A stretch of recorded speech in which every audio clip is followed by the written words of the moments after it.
Hi, my name is Robert Chelle with Chelle Law, and I'm an attorney that assists veterinary associates with employment contract and independent contractor agreement issues. Today I'm going to talk about veterinary partnership basics. So, if you're a veterinary associate, there are many times where if it's not a corporate practice, but a single veterinarian owned practice, or perhaps there's a few partners. Many times they will offer potential partnership, usually after 2 or 3 years.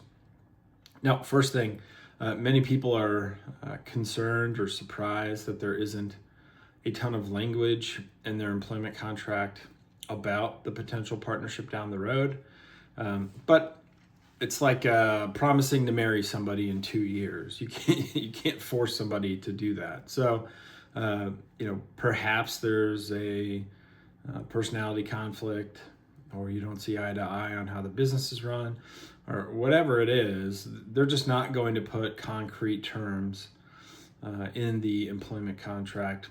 And maybe they change their mind on the structure, so they don't want to be locked in to whatever the structure was that they proposed originally. So if there isn't a ton of detail in the contract, that is absolutely normal. At most, it'll say, maybe 90 days prior to the end of 2 years, the partners and associate will get together and discuss, potential partnership options or something like that. That's about as good as you're going to get. Next, you need to figure out, is there a buy-in? Many places will just bring someone in and provide them with equity without having to pay a buy-in. And other places do require a buy-in. So you need to identify, how are you going to have to buy in? How are you going to finance that amount? Most people don't have, a huge sum of money sitting around ready to dump into a practice only after a few years. So identify what are the financing options. Most places will allow the associate to buy in over a period of time, usually 3 to 5 years. And so they would take either a set amount per pay period, or if there was any kind of productivity bonuses, they would just take that money and put it towards the buy-in. So rarely would a veterinary associate have to go and get like outside financing to purchase part of the practice. What you're purchasing certainly needs to be identified. The building, is that part of it? What is the profit sharing? Is it just a complete partnership where everything is split equally? The overhead is split, but then you just get whatever you produce and then any of the ancillary income.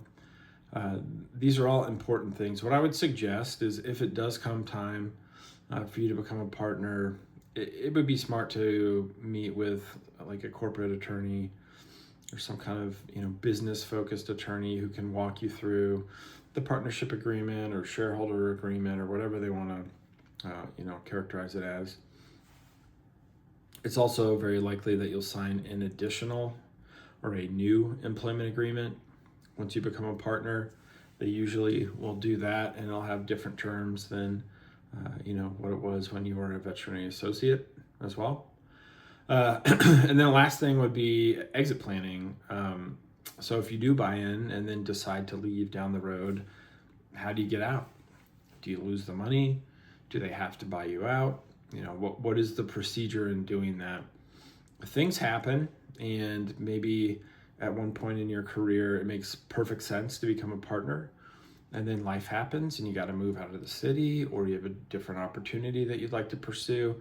So you don't want to have to dump money into a practice and then just lose it all when you're leaving. So clear details on what happens if one of the partners wants to exit is very important. Veterinary partnership can be important for some people, but you need to identify if it's even worth it. Sometimes the hassles of being an owner and maybe even your compensation doesn't increase that much. And so it might not make sense, or you don't want to get locked into some of the other partners. I mean, there's a million reasons why you wouldn't want to do it.